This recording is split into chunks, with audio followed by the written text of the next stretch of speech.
So if I say this, that as Hindus, as human beings, we like sophistication, we like deep thought. Everyone agrees with that, right? All right. And that out of the way, I mean, we need sophistication in a variety of fields, whether it is philosophy or myths or astronomy or Ayurveda or even history. We need wisdom, and for that we need texts, right? There's no dispute about this, right? We need texts to acknowledge of our masters, to produce new knowledge, and so on. And what we need is we need local reliable access. So if there's a scholar somewhere, let's say in some village in Orissa, without too much trouble, he should be able to access texts he needs. For example, there was a naked eye astronomer in Orissa. I think his name was Samanta or something. And he had some Sanskrit education, but he made some very accurate, remarkable observations of the night sky. So there, wherever you are, wherever he should be able to access texts. He should study them, propagate them, and so on. And I should emphasize that we need reliable local access of text. There is a great story about Ramanuja having to travel from Kanchi all the way to Kashmir in order to access Bodhayana's Vritti for Brahma Sutra, and which was only lent in the end for just a day. So I had to memorize it. Should not be difficult, and it should be easy to reproduce. Suppose some copy of a text, it should not be like, oh, will he ever give it back to me? Should I give it or not? There shouldn't be no such trouble. It should be easily reproducible. So that's one thing. And another thing is that it should be completeness. And uh, by completeness, I mean every text one could possibly need should be accessible. Uh, um, Important text should be more widely available, more easily available, but generally any text. There's so many texts which have been lost in the time.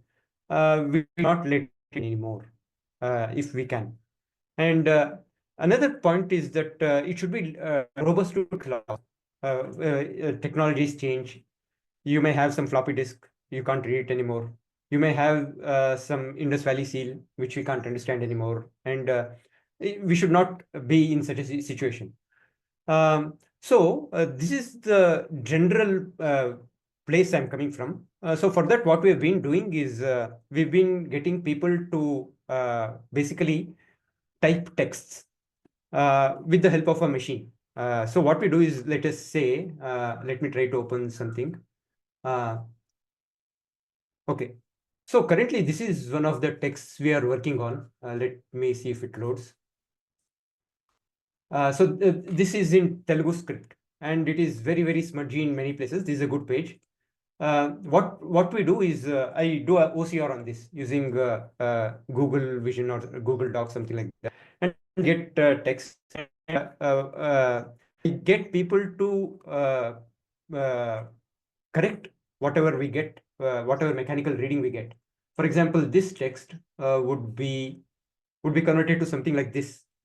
You see this? That's whatever you saw in that Telugu page, and this in turn anyone can copy. There's no copyright, nothing. Anyone can copy, anyone can republish, anyone can publish as a book and distribute. No restrictions whatsoever. Very clear about that. We announce whatever text we publish, and moreover, we make sure that it can be read in a variety of scripts. For example, this, or even let us say this. You can read it in any script you like. And personally, I intersperse it with comments such as this, so that one can annotate it as well. One can search. One can search through the entire corpus, get what one is interested in. So this is what I've been working on. Thank for them. Because of them, I've been able to hire and retain a couple of very dedicated proofreaders who not only have the language skill, script skill required, they are also happy to do something which is uh, uh, which is beneficial for their own studies, as well as which is consonant towards their dharma, towards their varna dharma, which is to preserve shastra. Uh, there is one member is currently Vidyadhar Bhatt. What he does is, let me see if I can open a page which would illustrate that.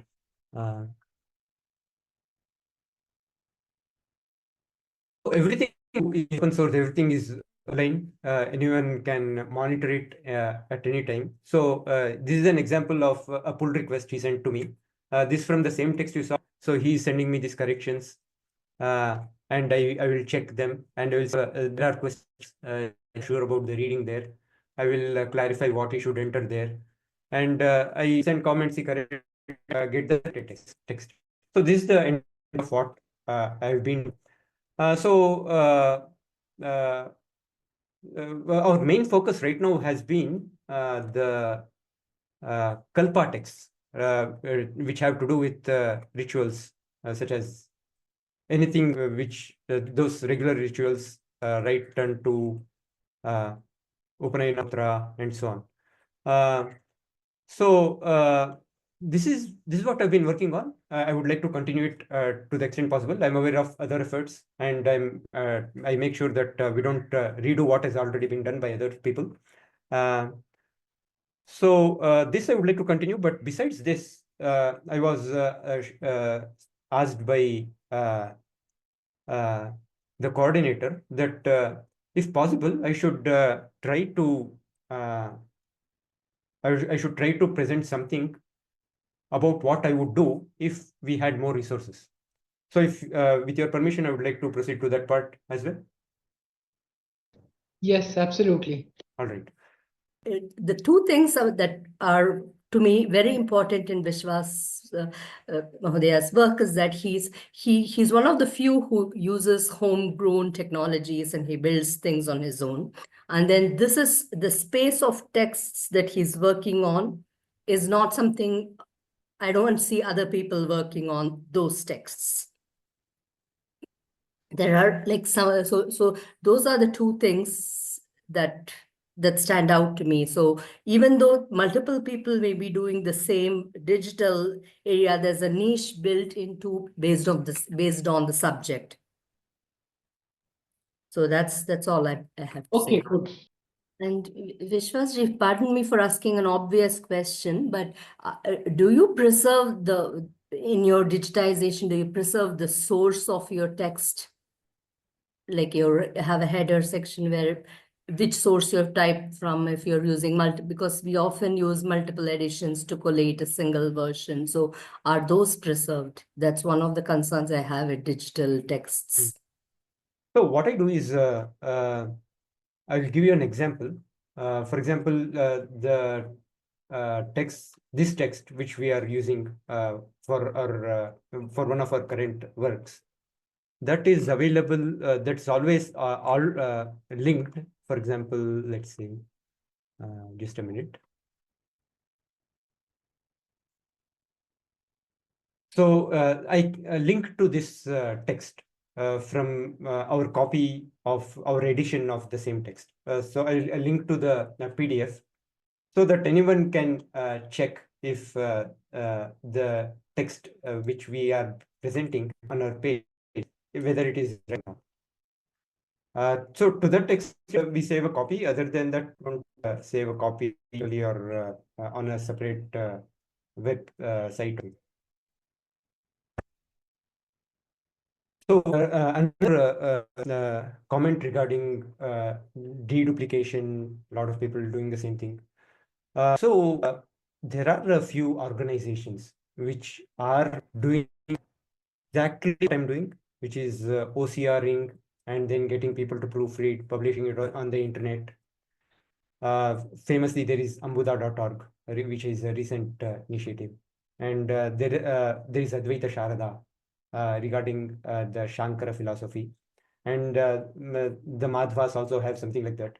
And even the Sri Vaishnavas, there's no real effort there, but some small initiative has been started there. And there is Sanskrit Bharati's e-Bharati Sampat, where they type a lot of text. So when I choose a text to get digitized, I make sure already there even the foreigners. There is a Great Hill website. There are UT University of Texas Dharmashastra Library. So we make sure to search through all those. Make sure that the text is not already being published freely on the internet. And if it is not there, and if it is not likely to be done by them, only then we take up the text to preserve. And so far, I have seen that the Kalpa texts have been mainly, largely ignored, because people think that Purohita will come do the ritual, the Sara is a history, and they don't need to study anymore. While they focus somewhat on philosophy, kavya, this area which has been an emphasis, but not the sole area of work. We also do some philosophy texts, which I ignored. So those we make sure that there's no duplication, no wastage of money, and we make sure that another important distinction is that we make sure whatever we digitize, it is freely available for everyone. Indian websites, whether it is Advaita Sharada or other popular websites, they don't have the concept of Creative Commons license source. Even though I suggested it to them many years, they don't have any such concept. They think that it should reside on our website, and no one should copy it because we will control it and so on. But it just it's suboptimal. So that's another distinction. We make sure that our copies are expressly available for anyone to take, modify, and distribute further. Quick check, Vishwas. Is all of this translatable into some sort of an API that can be put into a central archive if it goes that direction? So I will illustrate this. For example, you see the text which you are seeing right now. It is, let us see, just a minute. Let me go to the Devanagari version.